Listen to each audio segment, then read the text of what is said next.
সারা দেশে এইচএসসি ও সমমান পরীক্ষার ফল প্রকাশ হয়েছে। 11টি বোর্ডের পাশের হার 58.83%, জিপিএ 5 পেয়েছে 69,097 জন। এছাড়া মাদ্রাসা বোর্ডে পাশের হার 75.61% এবং কারিগরি শিক্ষা বোর্ডে পাশের হার হয়েছে 62.67%। বিস্তারিত ডেস্ক রিপোর্টে।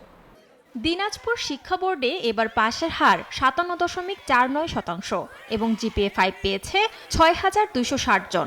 এবারেও জিপিএ 5-এ এগিয়ে ছাত্রীরা। শতভাগ পাশ করা কলেজের সংখ্যা 11টি এবং পাশের হার শূন্যের কোটায় 43টিতে। International Standard University, New Dimensions in Education. সবাইকে অভিনন্দন জানাই যারা ভালো করেছে। আর এই 43টা কলেজের যারা কেউই পাস করেনি, এই কলেজগুলোর লিস্ট আমার কাছে আছে। এই কলেজগুলো অথবা সদ্য অ্যাফিলিয়েশন প্রাপ্ত। সিলেট শিক্ষা বোর্ডে পাশের হার 51.86%। এবার জিপিএ 5 পেয়েছে 1,602 জন শিক্ষার্থী।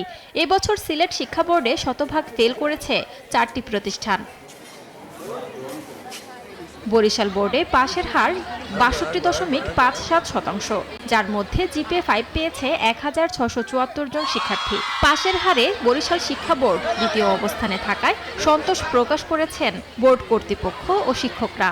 আমি জিপিএ 5 পেয়েছি আর আমার রেজাল্টের পিছনে অবদান অবশ্যই আমার বাবা মায়ের সবথেকে বেশি। খুবই ভালো করেছে, সে গোল্ডেন এ প্লাস পেয়েছে এবং সবগুলোই নাম্বার অনেক ভালো। প্রায় 98% পাস, এটা আমাদের স্যাটিসফ্যাক্টরি, কিন্তু আমাদের আরও প্রত্যাশা যেন শতভাগ আমরা পাস করাতে পারি। এছাড়া এবার ঢাকার পর রাজশাহী বোর্ডে পাশের হার সবচেয়ে বেশি 59.40%। অন্যদিকে কুমিল্লা বোর্ডে পাশের হার সবচেয়ে কম 48.86%।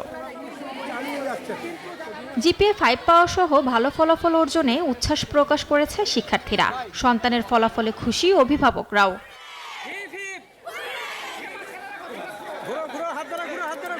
এবার এইচএসসিতে 11টি শিক্ষা বোর্ডের অধীনে 12,51,111 শিক্ষার্থী পরীক্ষায় অংশ নেন।